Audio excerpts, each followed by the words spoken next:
اعوذ باللہ من الشیطان الرجیم بسم اللہ الرحمن الرحیم وَأَقِيمُوا الصَّلَاةَ وَآتُوا الزَّكَاةَ وَمَا تُقَدِّمُوا لِأَنفُسِكُم مِّنْ خَيْرٍ تَجِدُوهُ عِندَ اللَّهِ إِنَّ اللَّهَ بِمَا تَعْمَلُونَ بَصِيرٌ صدق اللہ العظیم. رب اشرح لي صدری ويسر لي امری واحلل عقدة من لسانی يفقهوا قولی. رب زدنی علما. اللهم صل وسلم على نبینا وحبیبنا محمد. السلام علیکم ورحمۃ اللہ وبرکاتہ. محترم ناظرین، آسان تجوید القرآن کی اس ایپیسوڈ میں ہم انشاءاللہ سورۃ البقرہ کی آیت 110 til 111 تک آج ہم سیکھیں گے. آئیے باقاعدہ آغاز کر لیتے ہیں.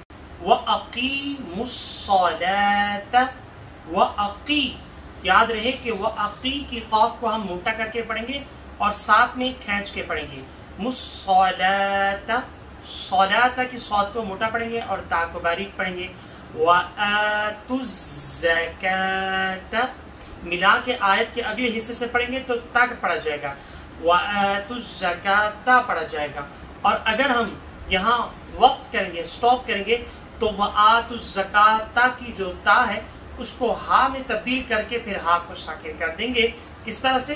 وَآتُوا الزَّكَاةَ سے وَآتُوا الزَّكَاةَ، وَآتُوا الزَّكَاةَ. میرے ساتھ ساتھ پڑھیے تاکہ پروناؤنسیشن میں آسانی ہو. وَآتُوا الزَّكَاةَ، ٹھیک ہے جی.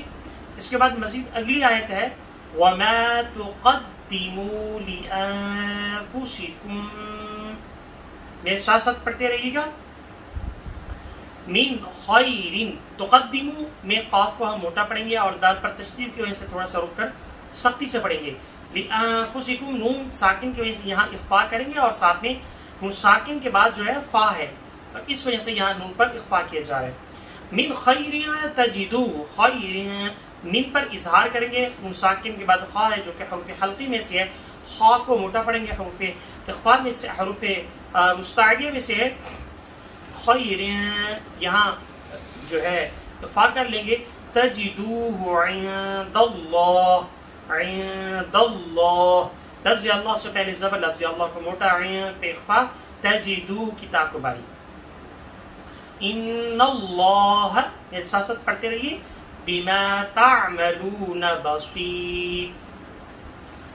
ان اللہ، ان پہ نون مشدد کی وجہ سے غنہ، لفظ اللہ سے پہلے زبر، لفظ اللہ کو موٹا پڑھا جا رہا ہے. بما تعملون کے عین پر جو ہے اس کی ادائیگی خاص طور پر ادا کرتے ہوئے خیال کریں گے. بصیر کی صاد کو موٹا اور آخر میں بصیرن سے را کو ساکن کر دیں گے. بصیرن سے بصیر پڑھ دیا جائے گا.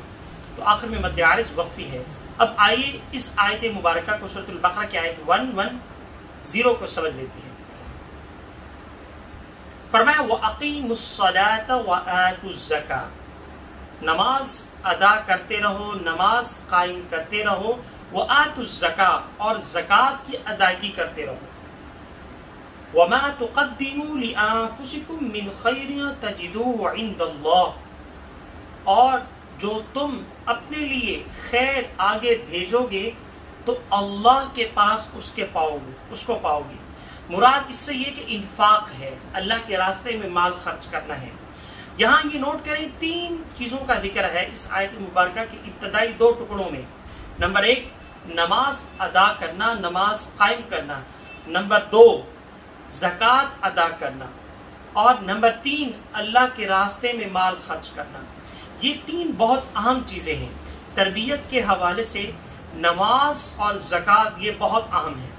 دیکھو نماز آپ ادا کریں گے تو روز کے جو شرور جو شیطانی ہے اس سے ہمارا خاتمہ ہوگا اور ہمارا ایمان روز کی بنیاد پر مستقیم ہوتا جائے گا. اور پھر اس سے بڑھ کر آگے یہ ہوگا کہ جب ہم جماعت کے ساتھ نماز پڑھیں گے تو ہماری جو بنیادی ایک جماعت کا قیام ہے وہ اسٹرانگ ہوتا جائے گا، مضبوط ہوتا جائے گا. سورۃ الحج کی آیت 78 میں اللہ فرماتے ہیں وَاعْتَصِمُوا سے پہلے 2 ٹکڑے ہیں.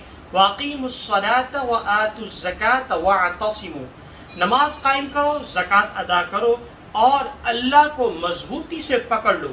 تو اس سے مراد یہ ہے کہ جب ہم نماز جو بنیادی ارکان ہیں جو اسلام کے بنیادی ارکان میں سے ایک رکن ہے نماز کی ادائیگی، اور پھر زکوٰۃ کی بھی ہے یقیناً ہے. تو یہ دو چیزیں جب اللہ کے راستے میں ہم مضبوطی سے اس کو عمل میں لائیں گے اور ساتھ میں زکوٰۃ کے علاوہ بھی مال خرچ کریں گے، تو یقیناً جو ہم اللہ کے راستے میں مال خرچ کریں گے تو اللہ کے ہاں وہ ڈپازٹ جو کرائیں گے وہ بڑھتا رہے گا. ہم لوگ عادی ہے نا کہ ہم کوئی بزنس کریں تو ہم چاہتے ہیں کہ کوئی 50 lakhs یا 100 lakhs ہم نے لگایا ہے تو ہم چاہتے ہیں کہ اس میں ہمیں پروفٹ ملے. تو لیکن سب سے بڑا دی بینک آف اللہ، سب سے بڑا جو محفوظ بینک ہے وہ اللہ کا بینک ہے. اس میں پیسے خراب نہیں ہوتے اور اس میں جو ہے چوری کا کوئی خطرہ نہیں. دی بینک آف اللہ میں ہم جمع کرائیں تو وہ بڑھتا رہے گا یہاں تک کہ اللہ سبحانہ وتعالیٰ بڑھا چڑھا کے 700 گنا، یہ تو قرآن میں سورۃ آل عمران میں بیان ہوا ہے، لیکن اللہ اس سے بھی بڑھا کے دے گا. اللہ کی رحمت تو بہت بڑی ہے. تو 3 چیزیں اس آیت مبارکہ میں بیان ہوئی. فرمایا ان اللہ بما تعملون بصیر، بے شک اللہ سبحانہ وتعالی جو تم عمل کرتے ہو اس کو دیکھ رہے ہیں. تو ہم نے کیا کرنا ہے؟ نماز کی پابندی اور زکوٰۃ کی ادائیگی اور اللہ کے راستے میں مال خرچ کرنا. اس آیت مبارکہ میں 3 چیزوں کو گنوایا گیا ہے. اب اس کے بعد مزید آگے بڑھیں تو آیت 111. اب آئیے تجوید کے حوالے سے کچھ پروناؤنسیشن کر لیتے ہیں تاکہ آپ کو سہولت ہو جائے. فرمایا وَقَالُوا لَن يَدْخُلَ الْجَنَّةَ. آپ میرے ساتھ پڑھیے وَقَالُوا لَن يَدْخُلَ الْجَنَّةَ إِلَّا مَا كَانَ هُودًا أَوْ نَصَارًا. ٹھیک ہے جی. تو لَن یہاں ادغام مال غنہ کیا جا رہا ہے، جنت نون مشدہ پر ہم غنہ کر رہے ہیں، ماں پر اخفا کر رہے ہیں، ہودن پر آگے حمزہ ہے اظہار کر رہے ہیں، نصارا کی صاد اور را کو موٹا پڑھ رہے ہیں. تلک امانیہم، میرے ساتھ پڑھیے تلک امانیہم قل ہاتوا برہانکم ان کنتم صادقین. یہ جناب آیت کا حصہ مکمل ہوا، بلکہ پوری آیت مکمل ہوئی. اب آئیے اس آیت مبارکہ کو ہم سمجھ لیتے ہیں. آیت 111 فرمایا وَقَالُوا لَن يَدْخُلَ الْجَنَّةَ. اب یہ یہود و نصارہ کا معاملہ ہے کہ یہود و نصارہ کہتے ہیں کہ ہرگز جنت میں کوئی داخل نہیں ہوگا إِلَّا مَنْ كَانَ هُودًا أَوْ نَصَارًا، سوائے یہودی یا نصرانی. اصل میں یہودی اور نصرانی یہ دونوں آپس میں دشمن ہیں، لیکن جب امت مسلمہ کی ایک نئی قیادت کھڑی ہونے جا رہی تھی تو اب یہ دونوں دشمن مل کر مسلمانوں کے مقابلے پر آ گئے اور کہا کہ سوائے یہود و نصارہ کا کوئی جنت میں کوئی تصور ہی نہیں ہے. اچھا آگے سنیں تلک امانیہم، یہ ان کی وشفل تھنکنگ ہے، ان کی یہ ایسی آرزو ہے. آگے پھر آیت کے اگلے حصے میں فرمایا قل ہاتوا برہانکم، اگر تم اپنے بات میں پختگی رکھتے ہو تو لاؤ دلیل تورات سے اور انجیل سے. یہودیوں کو کہا جائے تم اپنی کتاب تورات سے لاؤ کوئی دلیل ایسی. اگر تم ہی داخل ہوگے جنت میں، مسلمان نہیں ہوگے، امت محمدیہ صلی اللہ علیہ وسلم کے جو امت ہے وہ داخل نہیں ہوگی تو پھر کون جائے گا؟ تو لاؤ تو تم اپنی دلیل تورات اور انجیل میں ان کنتم صادقین، اگر تم اپنی بات میں سچے ہو. لیکن کیا ہوا؟ ان کو سانپ سو گیا. کہاں سے؟ نہ کوئی دلیل نہ کچھ، اپنی طرف سے یہ ان کی وشفل تھنکنگ تھی. عالمگیر صداقت اب یہ اللہ نے بتا دی ہے کہ قل ہاتوا برہانکم ان کنتم صادقین، اگر تم اپنی بات میں سچے اور پکے اور یقین اور پختہ رکھتے ہو تو پھر لاؤ تورات انجیل میں کوئی ایسی دلیل جس میں بیان کی گئی ہو کہ صرف یہود اور نصارہ جنت میں جائیں گے.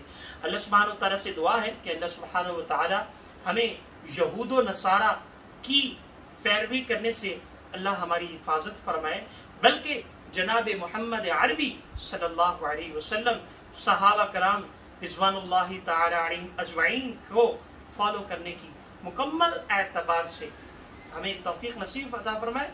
اور الحمدللہ یہاں تک ایپیسوڈ کا اختتام ہوا. اپنے میزبان سید رفیق بخاری کو اجازت دیجیے، انشاءاللہ نیکسٹ ایپیسوڈ میں میری خدمت میسر رہے گی. السلام علیکم ورحمۃ اللہ وبرکاتہ.